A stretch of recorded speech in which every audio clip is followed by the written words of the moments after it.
Sensación. Los científicos piensan que el alma tiene peso. El Dr. McDougall habló sobre experimentos realizados con cadáveres. Este es el titular de una noticia real, no de Panorama, ni de TV3, ni siquiera del Daily Mail. Ese artículo apareció nada menos que en The New York Times. Eso sí, no ahora, sino hace más de 100 años, en 1907. Toda la prensa estadounidense y europea de aquella época era famosa por su sensacionalismo. Pero en este caso concreto, los periodistas no exageraban ni mentían. Se referían no solo a un verdadero médico, el Dr. McDougall, sino también a una auténtica revista científica en la que se informaba que este doctor, originario de Massachusetts, había logrado por primera vez determinar cuánto pesa el alma humana. Desde entonces quedó así establecido. Hasta hoy, aquí y allá, se pueden encontrar personas que creen que la existencia del alma es un hecho científicamente demostrado. Incluso pueden no saber que la raíz de esta afirmación se encuentra precisamente en ese artículo estadounidense de principios del siglo XX. Y es que todos moriremos, tarde o temprano. ¿Qué pasará en ese momento contigo? ¿Qué ocurrirá con tu conciencia y tu personalidad? Estas preguntas inquietan a la humanidad desde hace mucho. Naturalmente, las respuestas científicas son simples. Todo eso simplemente desaparece en la nada. La actividad cerebral se detiene y ahí termina todo. Ni sueños, ni vida después de la muerte, ni existencia como algún tipo de fantasma. De forma intuitiva, todos tendemos a no aceptar que la personalidad humana es solo la suma de procesos químicos y eléctricos en el cerebro, o al menos un subproducto de todo ello.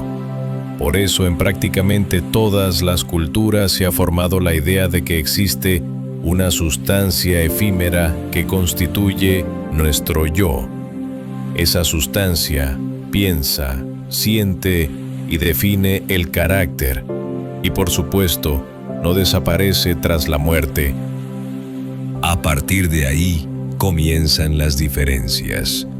Para algunos, las almas van al cielo o al infierno. Para otros, se reencarnan en otros seres, o quizá se quedan en la tierra como fantasmas o espíritus. Y así llegamos a finales del siglo XIX. Racionalidad, ilustración. Parecía que las posibilidades de la ciencia no tenían límites y que, con la voluntad suficiente, se podía calcular absolutamente todo, incluso lo inmaterial. Por eso el artículo del Dr. McDougall sobre el peso del alma fue tomado por muchos no como un titular escandaloso dentro de las hipótesis más chocantes, sino como la vanguardia de la ciencia.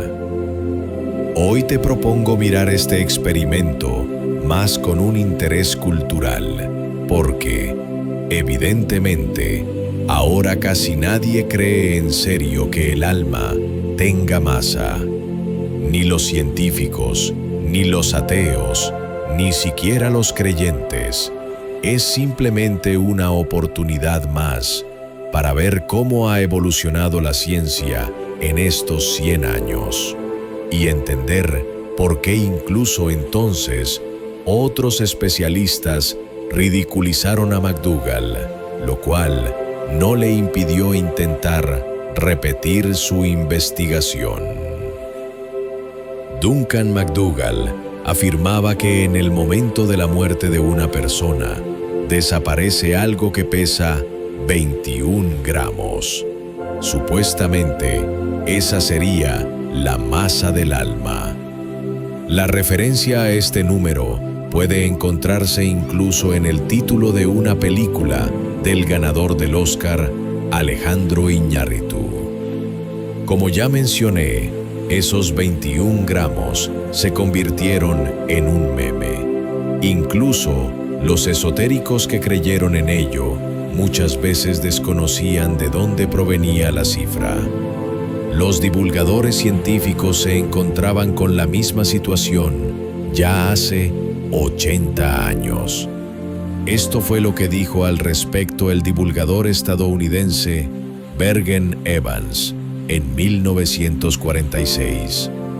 Estas personas nunca pudieron indicar en qué laboratorio sucedió aquello, o qué casa privada estaba equipada de forma tan curiosa, o los nombres y direcciones de los familiares que tan loablemente antepusieron la curiosidad científica y religiosa al cuidado sentimental por el confort del paciente. Es decir, ya entonces se dibujaba un panorama conocido. Los partidarios de lo paranormal aseguraban que los científicos habían probado la existencia del alma, mientras que los propios científicos decían que no habían demostrado nada. La realidad, como siempre, era más compleja. El inicio del siglo XX fue al mismo tiempo una época de progreso científico sin precedentes.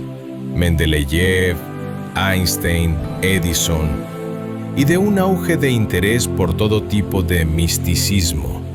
A menudo se presentaba como una confrontación, pero también había muchos que buscaban reconciliar la ciencia con la espiritualidad, ya que la mayoría de los europeos, incluidos muchos científicos, seguían siendo cristianos creyentes.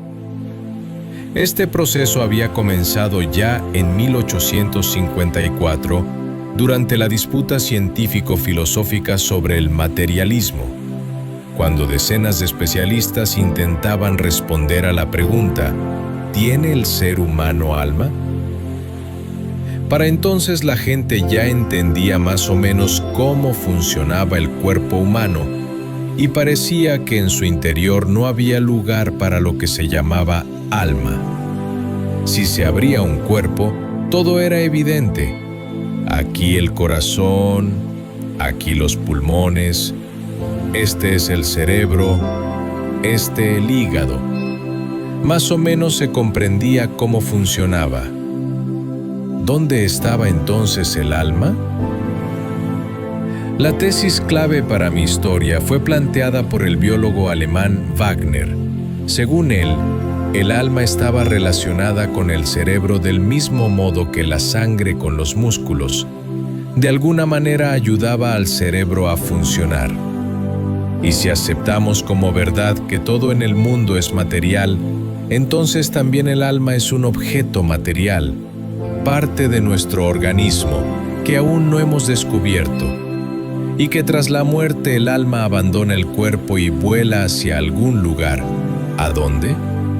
Como Wagner era cristiano, por supuesto, creía que al encuentro de Dios. Cabe señalar que esta era una afirmación original pero marginal. Muchos colegas de Wagner lo ridiculizaron. ¿Cómo es posible que el hígado funcione por sí mismo, el corazón también, y que para el cerebro se necesite una sustancia inacible? En definitiva, se rieron y lo olvidaron. Sin embargo, unas décadas más tarde, la idea de Wagner volvió a ponerse de moda en Europa y América con el auge del espiritismo. Se daba casi por hecho que los espíritus de los muertos eran objetos materiales que merecían estudio. Y ya no eran declaraciones marginales. Basta con decir que en el Imperio Ruso trabajaba entonces Alexander Butlerov, el segundo químico más importante después de Mendeleev y padre de toda la química orgánica. Butlerov además publicaba una revista sobre cuestiones de espiritismo y estaba convencido de la existencia de fantasmas. Y al otro lado del Atlántico, su colega, el doctor McDougall, rescató la vieja hipótesis de Wagner sobre la materialidad del alma y decidió ponerla a prueba. Y su razonamiento era el siguiente: era impensable que la conciencia y la personalidad existieran y tuvieran ser sin ocupar espacio alguno. Eso era imposible. Era absurdo que el vacío tuviera personalidad.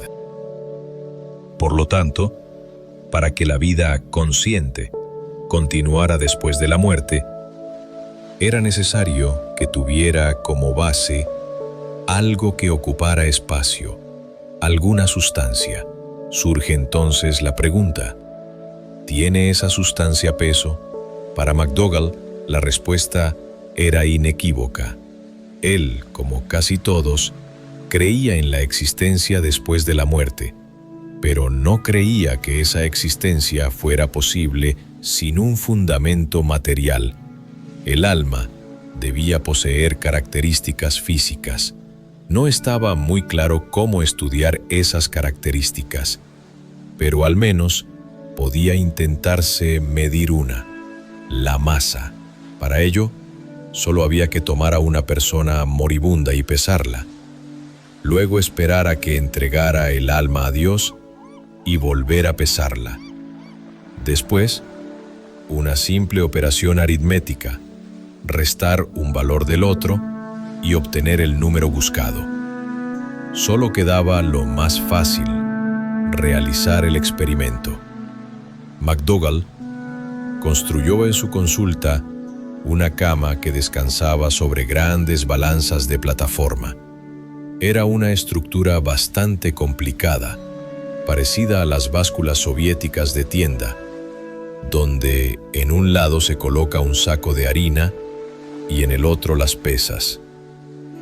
Yo dudo de la precisión de un aparato así, aunque el propio doctor aseguraba que el margen de error no superaba los 5 gramos. Luego fue a un asilo cercano en busca de voluntarios. No sé cómo, pero convenció a la dirección de la utilidad de sus investigaciones y le permitieron colocar en sus balanzas a ancianos en fase terminal para registrar las más mínimas variaciones en el momento de la muerte. Ahí surgía un problema evidente. Aquel tipo de balanza reaccionaba a cualquier movimiento del paciente. Si se giraba de lado, levantaba un brazo o se rascaba, la aguja se movía. La solución fue simple: elegir pacientes extremadamente debilitados en las últimas etapas de diabetes o tuberculosis, que ya no tenían fuerzas para moverse. McDougall llevó a cabo sus experimentos durante 6 años, de 1901 a 1907. Las balanzas para moribundos estaban instaladas en su propia casa, pero no debe pensarse que en ese tiempo logró una gran muestra de sujetos. En realidad, realizó solo 6 mediciones, muy pocas incluso para los estándares menos estrictos de la ciencia de hace un siglo. Pero para un titular sensacionalista resultó suficiente. McDougall envió a una revista médica un artículo largo y detallado, en el que afirmó no solo haber demostrado la existencia del alma, sino también haber medido su peso: 3/4 de onza, es decir, 21 gramos.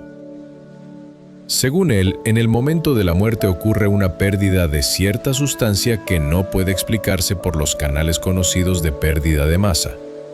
Esa sustancia era el alma. Así lo creo, escribía. Tenemos una demostración experimental de que una sustancia que puede pesarse realmente abandona el cuerpo humano al morir. Si esta sustancia es análoga a un cuerpo físico, es mucho más ligera que la atmósfera que rodea la Tierra. Sería un hecho de gran importancia, ya que un cuerpo así se elevaría fácilmente en nuestra atmósfera. Por cierto, antes de pasar a los experimentos con humanos, McDougall pesó a perros moribundos. Aunque en rigor sería más correcto decir que tomó animales sanos, los colocó en la balanza y los mató. 15 perros murieron a sus manos, y en ninguno de los casos McDougall detectó cambios de peso. Pero esto lo convenció aún más de su propia razón, porque McDougall era cristiano y según la Biblia, solo los seres humanos poseen alma. Sin embargo, ¿en qué se equivocó? En primer lugar, la respuesta más obvia es que sus balanzas hechas a mano funcionaban con muy poca precisión. Pero entonces, ¿por qué con los perros funcionaban de manera diferente? Habrá que examinar el experimento con más detalle. Así pues, cada observación fue realizada personalmente por McDougall, lo que según los estándares actuales parece un punto débil, ya que él era una parte interesada y solo contaba con un asistente, y nada más. Técnicamente nada le impedía llevar un diario de investigación como quisiera y escribir allí las cifras que le parecieran. Sin embargo, al leer ese diario pienso que no falsificaba los resultados, sino que realmente intentaba registrar con honestidad lo que lograba. No obstante, siempre quedaba espacio para distorsiones. Además, vuelvo a remarcar que 6 experimentos en 6 años son muy pocos. Se podría alegar que fue hace mucho tiempo y que entonces no se sabía cómo formar una muestra adecuada, pero a eso se puede responder que 10 años antes ya se había publicado la monografía de Emil Durkheim, el fundador de la sociología moderna, donde mostraba claramente cómo debía recopilarse la estadística para que reflejara la realidad. Así que, si McDougall hubiera sido un buen científico, habría abordado esta cuestión con mucha más rigurosidad, incluso entonces. Pero no lo era simplemente un científico de su tiempo. En su entorno se consideraba perfectamente normal primero formular una hipótesis lógicamente coherente, después hacer un experimento, incluso solo uno, y si el resultado la confirmaba, dar la hipótesis por demostrada. Pero el principal problema del experimento de McDougall ni siquiera radicaba en esto. No estaba en la manipulación de resultados ni en la muestra reducida, sino en la forma en que se realizó. El primer sujeto fue un hombre moribundo de tuberculosis. Estuvo en la balanza durante 3 horas y 40 minutos antes de morir. La balanza registraba una pérdida lenta de peso debido a la evaporación de humedad del aliento y el sudor, aproximadamente a razón de 28 gramos por hora. Pero cuando el paciente exhaló por última vez, la balanza dio un brusco salto y marcó una caída repentina de 21 gramos. Esa pérdida fue súbita y considerable, 21 gramos en cuestión de segundos. Los intestinos no se movieron. Si lo hubieran hecho, el peso habría permanecido en la cama. La vejiga evacuó 1 o 2 dracmas de orina que quedaron en la cama y solo podían afectar al peso mediante una evaporación lenta y gradual. En consecuencia, no podían explicar la pérdida repentina. También se planteó la hipótesis de que se tratara del aire exhalado. McDougall decidió comprobarlo de un modo bastante original. Cuando retiraron el cadáver de la cama, él mismo se subió y trató de exhalar tanto aire como pudo. Luego lo hizo su asistente. En ambos casos, la balanza no se movió, pero McDougall se convenció de que, sin lugar a dudas, había registrado la salida del alma del cuerpo. Solo quedaba realizar más experimentos para confirmarlo. Y justamente ahí empezaron los principales problemas. El segundo paciente estuvo bajo observación durante 4 horas y 15 minutos. A pesar de ello, el doctor no logró registrar el momento exacto de la muerte. En su diario escribió que el hombre murió tan tranquilamente que no se pudo determinar cuándo dio su último suspiro. Como resultado, McDougall anotó en el protocolo 2 fuertes oscilaciones que alcanzó a observar en la balanza durante ese periodo, 14 y 43 gramos. Lo mismo sucedió en el tercer caso. Allí se logró registrar el momento de la muerte, durante el cual la persona perdió 14 gramos y unos minutos después otros 28 gramos. Con el cuarto paciente ocurrió algo extraño, tanto que McDougall no incluyó en su informe ni los resultados de las mediciones, ni siquiera el desarrollo del experimento. Se limitó a una vaga frase, que ciertos opositores de su trabajo habían interferido en la investigación.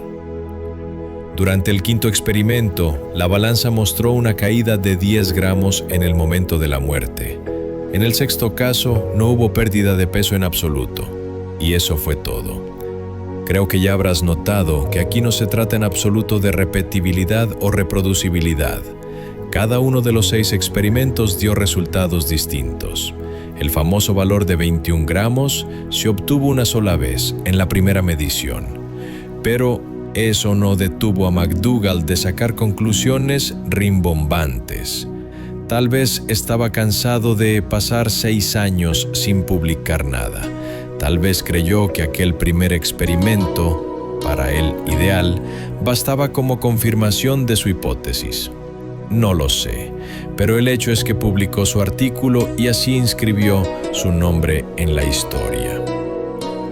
A pesar de todo, la publicación recibió una avalancha de críticas. Su principal opositor fue otro médico, Augustus Clarke.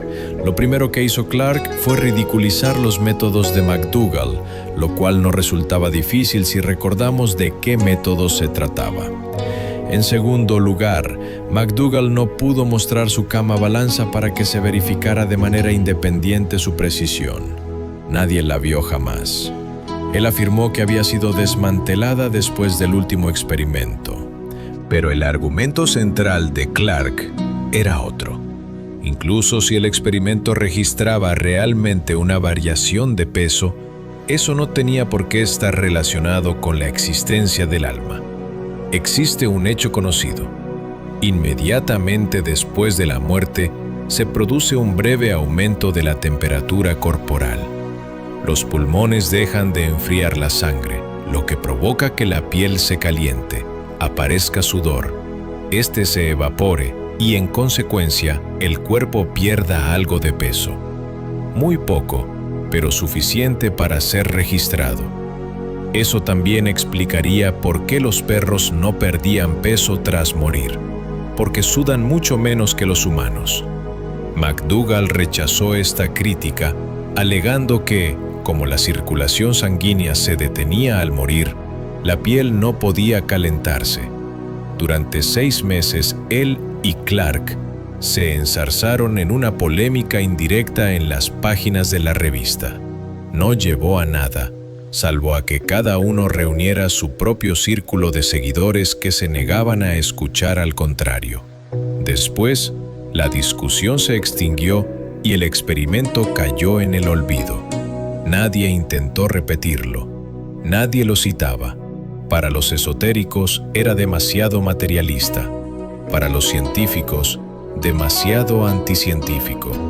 El propio McDougall desapareció del espacio público durante 4 años. En 1911 regresó en las páginas del New York Times con una nueva idea. No solo pesaría el alma, también la fotografiaría. En aquel momento estaban de moda los recién descubiertos rayos X, y McDougall pensaba que con ellos podría captar imágenes de una luz semejante al éter interestelar dentro o alrededor del cráneo de los pacientes en el instante de la muerte. Cuesta imaginar qué significaba exactamente. Él mismo ofreció esa descripción, pero todo quedó en palabras. McDougall murió en 1920 y, al parecer, no realizó más experimentos en sus últimos años. Su trabajo pasó a la historia como uno más entre los tantos experimentos extraños y poco relevantes del siglo XX. No hubo en él una crueldad especial, salvo, claro, las 15 muertes de perros, ni tampoco una personalidad carismática que atrajera al público. Lo único que tenemos son 2 artículos en el New York Times, con 4 años de diferencia y una publicación en una revista médica. Lo sorprendente es otra cosa: cómo logró aquel experimento convertirse en parte de la cultura popular. El famoso alma de 21 gramos ha resurgido una y otra vez durante décadas. Se menciona en todas partes, en la serie Ted Lasso, en el manga One Piece, en canciones de rockeros. Incluso en el siglo XXI hubo intentos de repetir los experimentos de McDougall, no por interés científico, sino por puro hype. En 2001, el físico estadounidense Lewis Hollander declaró que en pruebas con animales moribundos había observado cambios de peso. Eso sí, no una disminución, sino un aumento. No puede considerarse un experimento serio. Sus resultados fueron publicados en una revista llamada Journal of Scientific Exploration. A pesar del nombre, no es científica sino paracientífica, donde suelen aparecer autores alternativos. Muestra de ello es que, tras los experimentos con animales, Hollander pasó a experimentos con humanos. Y como hoy nadie le permitiría pesar a moribundos, invitó, y parece un chiste, a médiums. Como ellos saben salir del cuerpo, entonces también sirven para ser pesados. En realidad no logré encontrar una explicación convincente a la popularidad de los experimentos de McDougall. Sus conclusiones se instalaron por sí solas en el imaginario colectivo. El experimento en sí, con todos sus detalles dudosos, sus deducciones forzadas e incluso el apellido del propio investigador, cayó en el olvido. El Dr. McDougall quizás creyó de verdad que estaba a punto de un gran descubrimiento, pero hoy sus pruebas parecen una parodia de la ciencia, y el peso del alma, al igual que el alma misma, sigue siendo cuestión de fe, no de medición. Con esto termino.